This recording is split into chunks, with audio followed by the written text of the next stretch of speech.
para a humanidade, desde então, eles não sentem satisfação somente na presença de Deus. Aleluia. A ponto de criar uma torre chamada a Torre de Babel. A ponta evangelista é de criarem bezerro de ouro.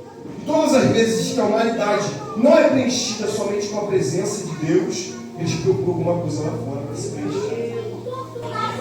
A humanidade está correndo atrás de perfeições, distrações, coisa para massagear o ego, coisas para preencher o vazio que sente, relacionamento com pessoas que talvez vão parecer perfeito aos olhos deles. Meu Deus! Mas nós sabemos aqui dentro, o corpo de Cristo, não tem como ser preenchido de outra coisa sem ser a presença de Deus. Aleluia! Glória a Deus! Eu trouxe um livro aqui, está escrito assim: põe em ordem a sua bagunça. Essa imagem aqui é o que significava para eles nos tempos antigos da Grécia, que eles adoravam. Essa cabeça aqui está cortada no significado de que é tirada toda a sabedoria humana dada pela humanidade, porque o que prevalece é a sabedoria de Deus. É um livro, além de litúrgico e espiritual, ele te ensina a se livrar da ansiedade, da depressão. Aleluia. Porque o ser humano carrega um vazio dentro de si, que só a presença de Deus pode preencher. Aleluia. Paulo, em Atos capítulo 9, está perseguindo a igreja, porque o ego dele valia mais. Ele sabia toda a religião, a lei na ponta da língua. Onde Paulo pisava, os sacerdotes aplaudiam. Onde Paulo ia com cartas para destruir os cristãos, todo mundo falava: ele é o cara, ele sabe muito, ele tem a lei na ponta da língua. Mas certo dia, com cartas para ir a Damasco, o evangelista ele está indo a Damasco com a carta para destruir os cristãos, para matar. Aleluia. Só que a glória de Deus brilha no céu. Aparece a ele o Cristo Jesus. Os homens com ele não poderiam reconhecer. Só ele reconheceu e ouviu a voz: Saulo, Saulo, por que me persegue? Adeus. Meu Se não Deus! conhecia, como o texto diz, Senhor. Como é que o texto diz que ele diz: Senhor, quem tu és? Afirmação, a letra maiúscula do és Senhor. Ele sabe quem está falando com ele. Quem é escolhido sabe ouvir a voz de Deus. Meu Deus! Aleluia! Aleluia! Saulo cai no chão. Porque quem está na glória de Deus, quem sente ela, se gosta. Todo ego, toda soberba é batido. Meu Deus! Aleluia! Paulo cai no chão. Jesus Cristo diz: por que me persegues? A igreja representava Cristo na terra naquele tempo. E Deus está dizendo para ele: por que está me perseguindo? Pois é o seguinte: vai para a cidade, pois lá eu vou dizer o que você tem que fazer. Saulo vai, permanece 3 dias na casa de Judas, à direita. Aleluia. Na rua chamada direita. E Deus chama um homem. Lembra que eu disse sobre vaso? Jardim do Éden. Deus escolhe um homem chamado Ananias para ir ter com Paulo. E ele começa a dar as reclamações que a gente costuma dar. Senhor, esse daí pecava no passado. Esse daí cheirava no passado. Esse daí tinha 2 mulheres no passado. Esse daí bebia, se prostituía no passado. Quem ele pensa que é? Deus fala para Ananias: Ananias, pois vai. Ele é um vaso, em outras traduções, um instrumento escolhido por mim para pregar as palavras de Deus aos gentios. Porque tem pessoas, evangelistas de coração, que é levantada. Isso vai pregar dentro do tempo para pessoas que se portam bem. Meu Deus! Deus está escolhendo um homem letrado. Mas não é para pregar para sacerdotes somente, reis somente, para os gentios também. Paulo está pregando, depois de permanecer na presença dos discípulos. Está montando uma caravana de discípulos. Está formando igrejas. Aleluia. Só que quando chega no capítulo 18, ele forma uma igreja chamada Corinto. Ele deixa uma mulher, na verdade, plantada nessa igreja. igreja, Áquila e Priscila.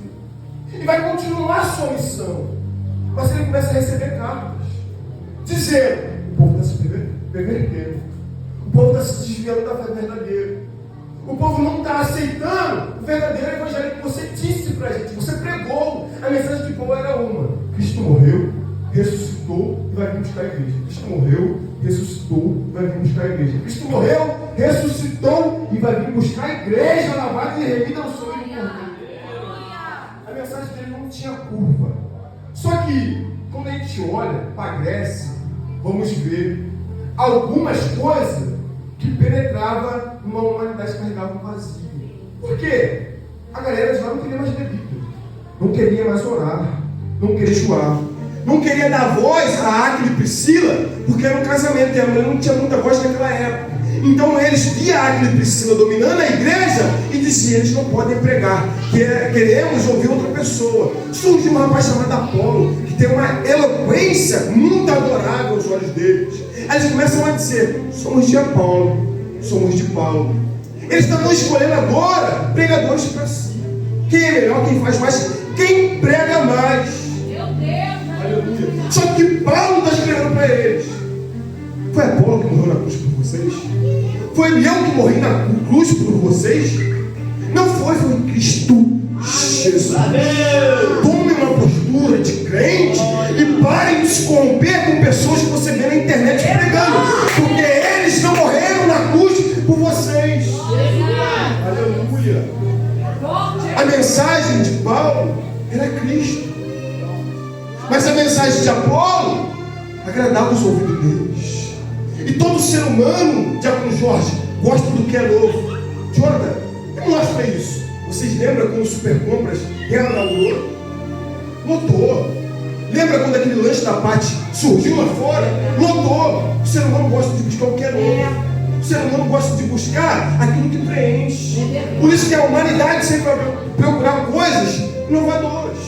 Não tinha Instagram, não tinha Facebook. Todos os crentes oravam 2, 3 horas. Hoje, ninguém consegue ficar 30 minutos de joelho. Hoje, ninguém consegue vir por círculo de oração só ouvir 1 hora, 2 horas de mensagem. Porque a novidade da terra, do mundo sistemático, penetrou no coração da humanidade. E naquele tempo, estava um pouquinho pior. Sabe por causa de quê? Na Grécia, era um país tão rico, a ponto de Alexandre o Grande se chamar o Grande, não só por conta da cidade, mas por conta da cultura. Eles olhavam para os templos a ponto de também, apóstolo Paulo, quando entrar em Atenas, uma cidade antes de Corinto, olhar a estátua do deus dos Zeus. Zeus se considerava Deus de todos os deuses. E o culto a Zeus, quem sabe aqui sobre as Olimpíadas, era todos os esportes formados na Grécia. O culto a ele era um homem ser melhor do que o outro, em corrida, em salto com varas, em lutas greco-romanas. Esse era o culto a Zeus. E todo homem queria participar, queria mostrar que era melhor. Paulo está olhando aquela estátua, e o seu corpo se arrepiava dos pés à cabeça. Porque quem é espiritual e entra num ambiente que tem uma potestade voando, vai sentir. Meu O Deus! apóstolo Paulo está caminhando, vai ver o próximo altar depositado de Atenas. Uma das mulheres que nos tempos gregos romanos, morta, foi criada uma estátua grega. Veneravam essa estátua. Eles adoravam a deusa Hera. E ele está caminhando, vendo estátuas, dizendo que aquilo dali preenchia o vazio deles. E Paulo está caminhando. Ele vê a estátua de Poseidon, evangelista Edson. Metade homem, metade touro, e por último peixe. Eles acreditavam que quando eles oravam para Poseidon, Poseidon poderia sustentar eles com dinheiro. Vocês pegam a moeda de R$1, o dólar, olha aí as imagens. Tudo provém de Roma e da Grécia. Optível para poder estar diante a glória de Deus, diante a presença de Deus. Mas, evangelista, isso aqui você vai gostar. Não tem como o que é corruptível estar diante da presença de Deus. Porque a glória de Deus é fogo também. Não tem só fogo no inferno. A presença de Deus foi manifestada do Antigo Testamento, Êxodo 3 até Atos capítulo 2, em fogo. Aleluia. Mas todo vaso passa por um processo para estar diante da glória de Deus. Glória a Jesus. O olheiro escolhe um barro, na verdade. Ele molda esse barro. Ele escolhe o melhor barro. Trabalha com os pés, evangelista.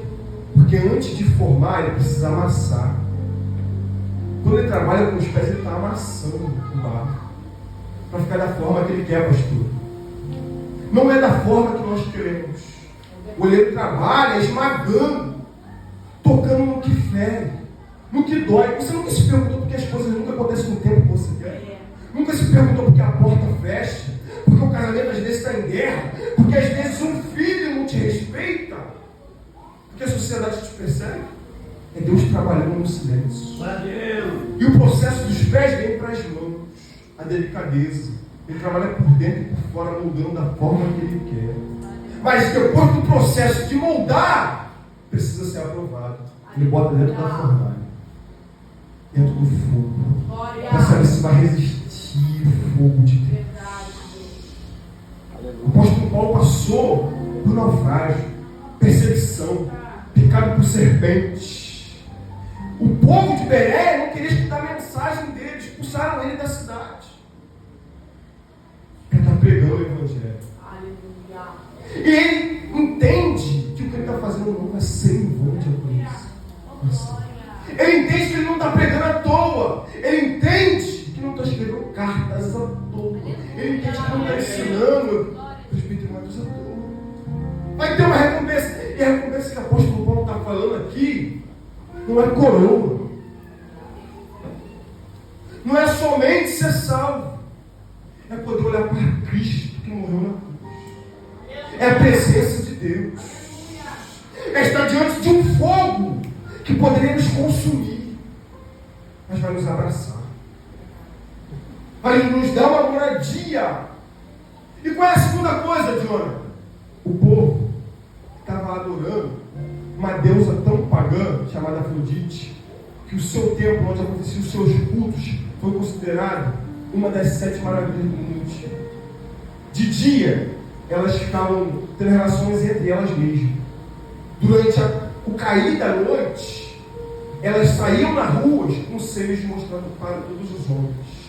E durante a noite, elas se vendiam para os homens. E tinha alguns cristãos, pregadores do Evangelho, homens de Deus, se deitando com essas mulheres. O apóstolo Paulo está pregando. Por acaso, Cristo morreu por conta disso? Cristo se deixou o Espírito Santo da verdade. E a mensagem de Paulo é: o dia que ele surgir nas nuvens, aleluia, no dia que ele vier buscar a igreja, aleluia, no dia que ele olhar para os cristãos e ver que ele está lavado e remido com o sangue do Cordeiro, ele vai ver quem fugiu, quem resistiu e permaneceu com a fé firmada em Cristo Jesus. A mensagem não é sobre Paulo, é sobre ser filho. Eita, coisa linda. A firmeza não dura só um dia. A firmeza não dura só um mês, um ano. Não importa como eu comecei, como eu estou agora. A volta dele é iminente. Iminência é: não sabemos quando ele vai vir. Por isso está preparado agora. Amanhã. Mas é mais importante que o início, é o final de todas as coisas. Paulo está pregando. Volte para Cristo.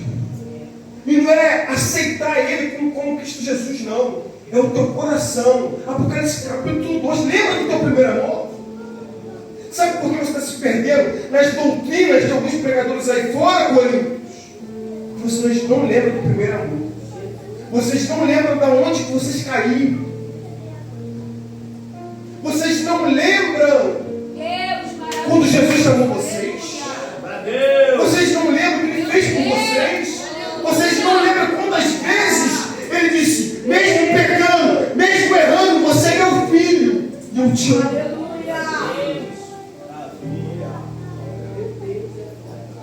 Mesmo me negando 3 vezes, está indo pescar por quê, rapaz? Eu te chamei, eu que te escolhi.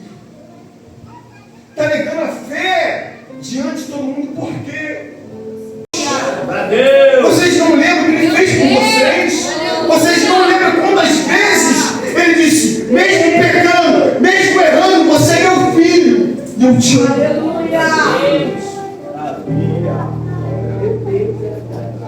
Mesmo me negando 3 vezes, está indo pescar por quê, irmãos? Eu que te chamei, eu que te escolhi. Está negando a fé diante de todo mundo, por quê?